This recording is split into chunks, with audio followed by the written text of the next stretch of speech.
think that really brought us to where we want to start our conversation on new ways of design. So I think we're also, we don't have a lot of time for questions, but we'll have like maybe 1 or 2 questions for each of the panel members. And if you do want to ask any questions, please feel free to just jump right in if you want to have anything to ask from our panelists. Can I invite Sophia, Dilina, and Sanskar to please come up?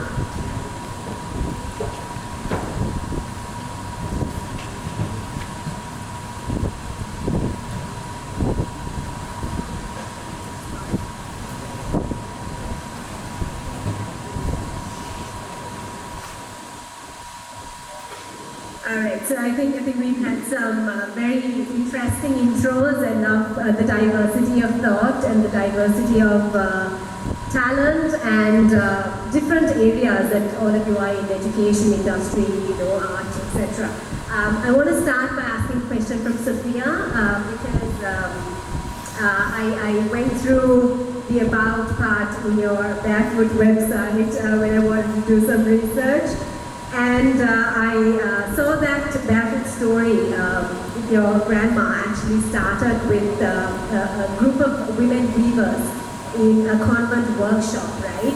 And their design was not really something that was taught formally, right? It was design that came through making and from learning from each other. Your grandma working with these women weavers. I wanted to just, know your thoughts on how and what this could actually tell about where design knowledge comes from, particularly also from your perspective as working in design and strategy in Barefoot today. Thank you. Well, I think Barefoot's a big fan of the University of Monaco. We have about 4 designers who are graduates from your wonderful university, and 3 from integrated design department.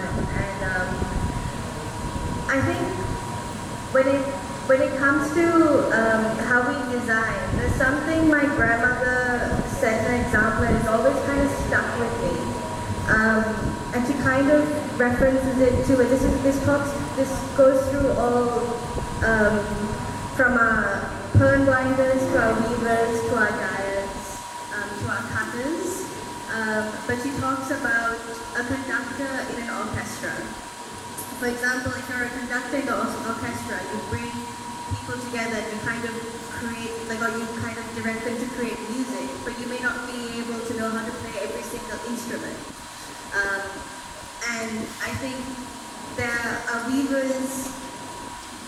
I think the way that design plays a role at Barefoot is that we just understand that we just want to create something that would last. And I think just having that focus is just to create something beautiful and just create something that lasts. I think that's kind of the role that design tries to play. And we have 3 weaving centers that are still managed with us to this day. So the convent in which we started is just north of Colombo, not too far. And I think that principle in itself has been very sustaining. And I think how we all come together is that there are starting points. I think we just work together, and that itself is a design. You're wondering what is design? Is this stone a design? I think is the way that we work and function. Is that a design?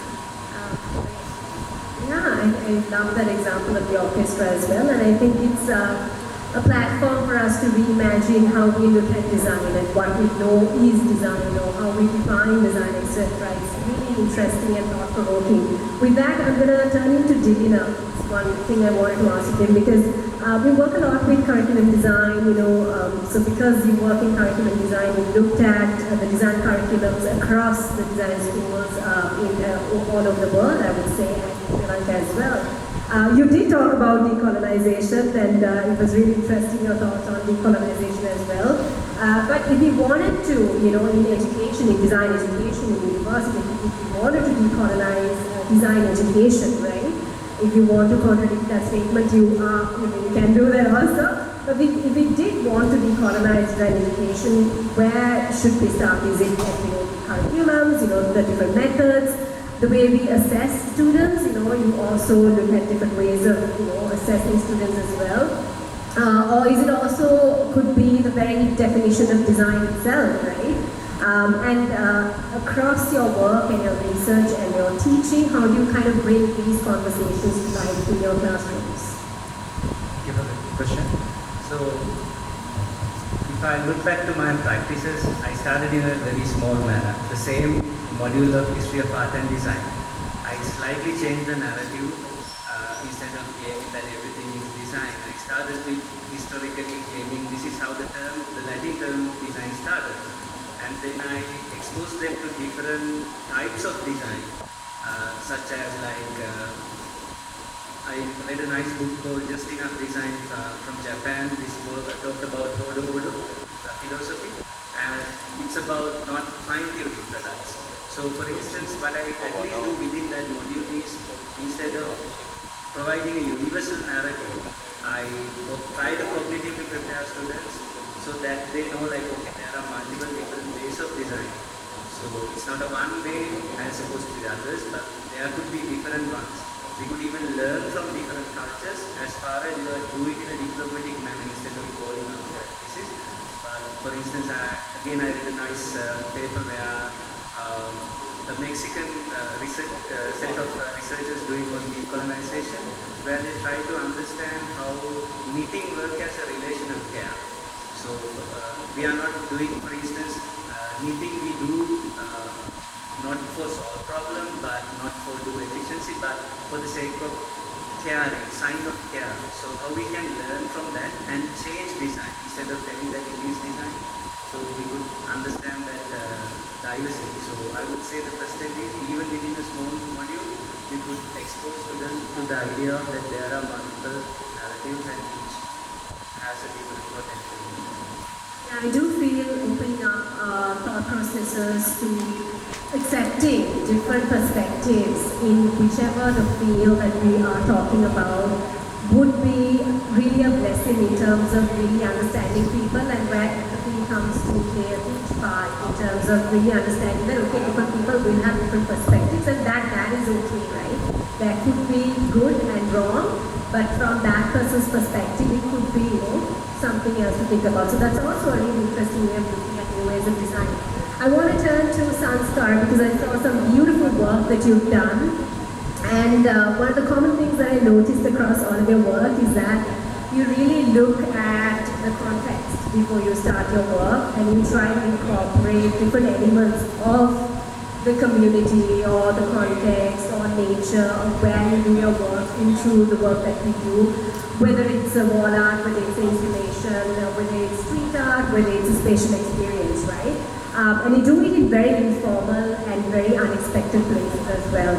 So how does working, within these very unconventional spaces, not the traditional design spaces, but very unconventional spaces that you've done, really help you to break away from this Western textbook perspective or idea of what design should be? I mean, it's a problem that I face, which I converted into a solution, which is I can't start drawing without a brief. When I was in art school, I was trying to understand what is my style, where all the other students were trying to, by the final year, I'll have this mascot to myself. By the final year, I'll have this font, that will be my font.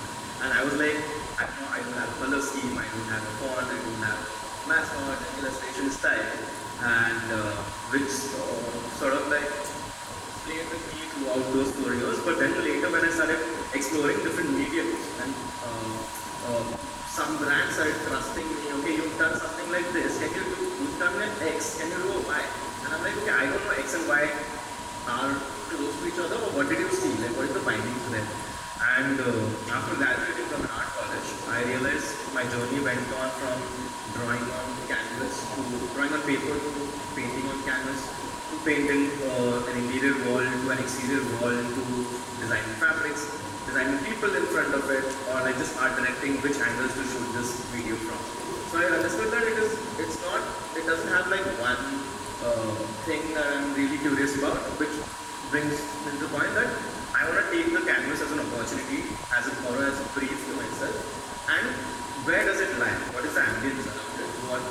What is smell around it? Is it a cafe? Am I doing a mural for a cafe where I want to design something that people shouldn't get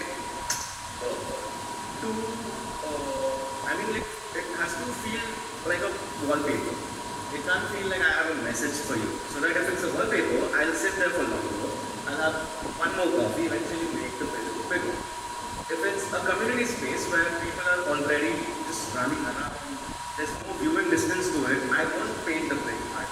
So I started like finding these cues which were sort of problem solving in some sense for me, but not for, I don't know if it actually made an impact in the world, but like for me it was solving some problems that, okay, this wall deserves this sort of an artwork, and a commercial space deserves some other style, and which gave me an opportunity to explore what all I can check. And I mean, that actually works for me because now I know I won't retire soon, because I will keep challenging myself and I'll ask questions that come up with new designs. Again, because in the morning in my slide I had my initial slide which said I started drawing before the internet. So I wasn't distracted. I didn't have cues. I didn't have Pinterest to go and check where I must start from. So maybe I'm just experimenting with things which, because I am from South Asia, my artworks are from South Asia. So I didn't actually put in a lot of design thought to it, but those inspirations you get from the context of the communities itself. Really nice, thank you. We do have, I think, maybe one round of questions. So there are some really interesting questions. I'll cut down on that. But to Sophia, I feel like backwards philosophy is almost timeless, right?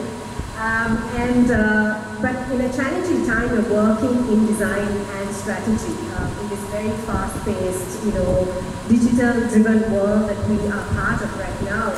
And we see this big trend of hyper-consumerism, people and brands just pushing towards buying things we don't really need, right? And in such a time, I really do feel like, after listening to you and your initial presentation also, that it is time for us to kind of pause a little bit, right? Just to take a step back, to love a little bit more, to empathize a little bit more, to be a little bit more kinder towards, that other person next to you. But then again, we are in a very challenging time, right? There's a lot of competition around us, and you are part of the strategy as well. You have to think about that as well. But in this sense, and also in keeping true to the philosophy of barefoot, in being timeless and in being with that beautiful philosophy that you do follow, how do you find new ways of design for barefoot?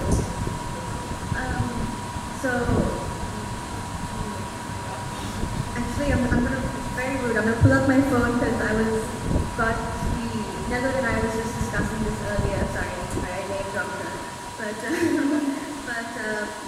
we were just talking about how barefoot has an identity that doesn't change depending on what's currently popular. We try not to make any conscious decisions to redefine ourselves based on fashion trends, and any change in the way we work comes about naturally over time. And what I would touch on about that is we don't even like labeling our items. Sometimes even coming up with like a description to something, we just feels a bit silly because we're like, you could do whatever you want with it. And like if consumers come around and they're like, oh, can I like wear this as something? Of course you can do whatever you like. And I think, I don't know why we try to box ourselves or have one thing serve one purpose. I think how we try to approach design is we just, again, I keep going back to trying to keep something that lasts. And people would come to barefoot and they'd just be like, oh, it's a bit expensive, okay? Which is, I understand, but what we try to have, or try to talk to consumers about is when you buy that one thing, we wouldn't want you to come back again. We would want you to have that one thing for 5, 10, 20, 30 years. We still get people who message us with a photo of like an old toy, an old mouse. Sometimes what we might do is if the mouse is looking a bit tattered and with the new clothes, we will definitely get the mouse new clothes. But I think it's just something that you want to take away and love and just own. And that's how I see design. And we're very fortunate enough to be completely manage ourselves through and through. And I think an example I can bring as to why hands-on design is so sustainable was actually during COVID. we managed to keep production going because the only sources that we needed, like externally, were dye blocks and yarn. But everything else is, guess what? We can set a beam up at people's houses, and that's how we started. You could weave from home. You could sew from home. And just to be able, when we had the fuel crisis, we had a facility to use firewood to continue our dye baths. And just keep water. I think just keeping things simple and keeping like this whole it comes from such a lovely culture. I mean, South Asia is just so rich. The whole world, we're like a beautiful trade route country. We learn so much. I think keeping those alive and going is the need. I think just you don't need to really look west for inspiration. Like even the whole concept of a factory line, I think is terrible. So one thing about barefoot is each toy is made from someone from start to finish. There's not just one person doing ears and one person doing eyes or whatever it is. And yeah, I don't know. I think yeah, we just look more inward than outward. Yeah, that's amazing. It's really how I actually wanted to kind of bring this forum to a close. It's amazing. In terms of, I don't want to say sustainable, but it is, sustainable in a sense that it keeps coming back, it keeps coming back, being simple. But do we have time or, yeah? Okay, so just a couple more questions, right? Okay, so Divina, this is something I wanted to ask you because you describe design as something that mediates different relationships, whether it is between people, whether it's between different technologies, environments or more than human actors or whatever it is, right? And in the global south, here in South Asia, we have very complex, extremely complex socio-technical systems, right? We have different histories, different cultures, different religions, we have different politics, very different influences coming into play as well, right? So one of the interesting dialogues that you brought forth in your presentation as well was this, the idea that design can act as a form of diplomacy, which can create dialogues, which can create negotiations, and which can, carry very shared meanings and discussions between each of us. So how do you see this diplomacy and creating of dialogue playing out in real projects and even in terms of education and teaching as well? Yeah, as I was explaining before, the word diplomacy is a really beautiful one, loaded pack. So it says there are two sides, and it says we are different, and it also says that we're gonna deal in a very peaceful manner between the two parties, or more than two parties. So there is a rising domain, a multidisciplinary domain that's happening at the cross-section of sociology, information design, and bit of science and technology studies that I was also mentioning in the morning, that they try to do is like use design as a way of communicating between those different worlds. So for instance, okay, let's take one of examples from one of my research. I've been research at a very isolated village in Nakal's area. Maybe if you are a hiker, you have been there. It's isolated and you have to walk in the jungle for like 6 kilometers in order to reach that village. That's properly isolated. So when it comes to their belief systems, they worship the mountain, and like whenever they are doing a chain cultivation, they have a lot of non-human negotiations with gods, with mountains and everything. So one way, if we tell that okay, this act is more of a scientific reason because they are using these leaves in order to chase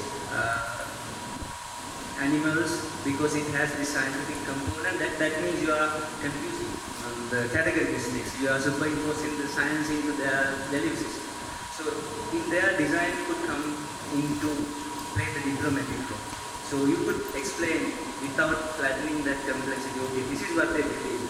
This is their complex world. So you could look into that complex picture and decide what you're going to take. So that is why I'm keeping promoting diplomacy or with design, so you could communicate between those different plural worlds. Really, really interesting and a lot for us to think about in that sense as well. Before we go into any questions from the audience, I just wanted to ask Sanskar, your work with the public art, the festivals, and the Homework Studio in Dubai, right? You work a lot with the community. You showed some of your work that carry the kids playing Ludo into the artwork that you have done, right? So what do these public, very community-facing, very public projects teach you about new ways of design? Maybe when you reflect back later on, after maybe a few months, after one of their projects, what do these kind of get back to you in terms of reflections in new ways of design? I feel as designers or any practitioner, we sort of like want we want to complain, oh, I did my part, but these guys didn't react well. It wasn't meant to do what it did. And to that, my answer is, I'm calling me thinking of a brief as a problem. But I have a feeling that everyone should have that problem. Everyone should work towards a brief. If we don't let the South Asian people feel that South Asian design exists, how are we gonna even talk about the topic? We as designers, we are trying to solve a problem. This is the problem. If we work with the communities, we work with all age groups. We train them to see certain colors, certain forms, certain shapes, as kids and as adults, everyone. So I feel if it is making an impact to the people who are living around that space, we don't need to shy away from calling ourselves as designers in the world industry standards or whatever. We don't have to feel small against anything. I feel How do you kind of reflect back on your projects after a few months' time in terms of how they communicate with the communities, interact with your work? right. So that's what I don't want them to feel I don't want that alien feeling in them where they're like, okay, I'm not comfortable with this wall, or I want to paint this wall again. Most of the times they start calling it as a landmark. If they want to tell someone where I live with this. Becomes part of it. No longer it becomes, earlier it was like, oh, take a left from the temple, but now it's like this wall. Come to this wall, exactly. Nice. That's really interesting. Before we close up, yes. Thank you very much for this really, really insightful discussion about design. I'm loud enough for this. So, as somebody who's really motivated to design a menswear line, right? Like clothes, right? Slow fashion. My question relates to the kind of things that I think about. For example, slow fashion, not having plastics in my material because recently of this polyester causing infertility, things like chemical dyes and the kind of things that how effects that it has in the kind of nature. Now with ignorance is bliss, right? And now that we have this kind of knowledge, as designers, I'm back then when I was like, I have this idea for a menswear, so it's awesome. But then when I told it to my partner, she's like, oh, did you think about this? Did you think about who's stitching this? Did you think about the chemicals? So then, as designers, right, how do we kind of navigate that thing? I'd love advice from all three of you all in that kind of space. I hope I was clear what I was trying to ask. I think Sophia would be a good start in terms of, as a fashion. I'm distracted.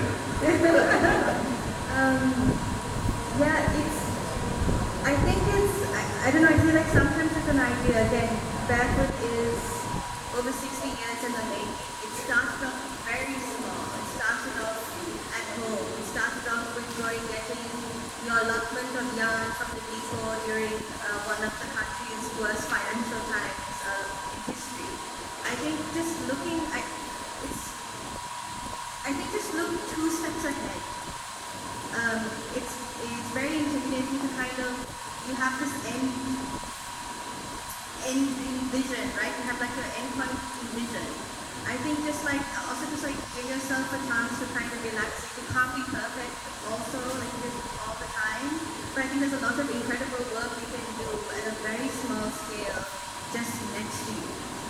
And I think it's also I think it's great that you have that value so strongly. and I think a strong value not deviating from it is already a great starting point. I think I don't know if that answers your question, but Yeah, I think yeah. My point is more around the kind of guilt of that is like what I'm trying to understand. It's not the kind of lack of motivation to do it. Like I think that's there, but how do we kind of navigate that guilt? Like we know Nowadays, working with brands, I realized sustainability is just a standard. Like in the sense, it's just a tick mark that they want, that we are vegan or we don't use chemicals. There are brands who give us old denims and tell us, okay, can you make a collage out of this? But you're wasting your denim. It's already been made. So it's like a full circle that if you keep asking questions, you can ask a lot of questions. So you have to settle somewhere and just curb that guilt. Okay, I won't make a lot of mistakes, I'll make little mistakes. No, he doesn't want to get into fashion. Any more questions? Yes. Sorry, the lady from Barefoot, you have a challenge in recruiting the newer people from the handloom, and if so, are you able to maybe transfer to another region where maybe there are people to be recruited? I mean, how do you see this down the road? yes, that's something that we're definitely struggling with. Like we do 100% handloom, but the average age of our team would be about in their 50s. So I think what we try to do is just look just around. So Barefoot's philosophy is we don't bring women to work, we take work to women. So we're actively trying to go to places where we are needed and where we can give work. So that is happening. And yeah, I think it's also just, when I think about the West, again, this Western culture, it's incredible how many people are happier to maybe work in a factory line, in white, I'm not going to say that, because we're saying that. But I think, I don't know, it's just also just to kind of say what we do is cool and just take ownership of that and have people be proud to proud to join something like of this sort of enterprise. But yeah, we're doing that as often as we can. Yeah, great. I think we're gonna have to wrap up. We have just one more question. One, yeah, maybe one more. Yeah. Okay. Actually, you asked the question, but the difference between the Japanese slipper and the other one, the rubber slipper. I think the Japanese slipper basically evolved over generations of time, where the rubber slipper basically was designed to imitate the Japanese slipper to mass produce it and make a profit. So I think that's it. And if you take nature evolved, so the kingfisher basically evolved, it was not designed at all. So that was made by lots of mistakes over many billions of generations and then operated now. Yeah, I totally agree with it. Like, so for instance, like if I add a little bit on the Japanese culture and everything, there is a way of living, like what is right, what is valued as good, whether it's relaxing or whether it's making profit, whether it's being progress or whether it's laid back, everything is really different. So every time you see those things, if you started to understand the difference, that is where you would start to work with designs in a more diplomatic manner. Yes, I totally agree.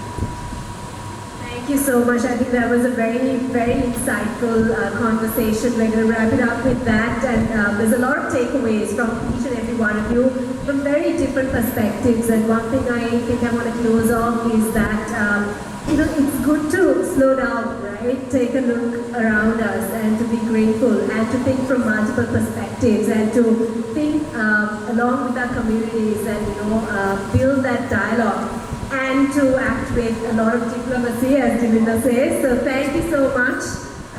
We are going to close off for today because we have another session coming up. Thank you very much for the interesting questions. I wish there was more time for more questions, but thank you so much to each of you for being here with us, Dilinda, Sanskar and Sophia. It was amazing. Thank you so very much.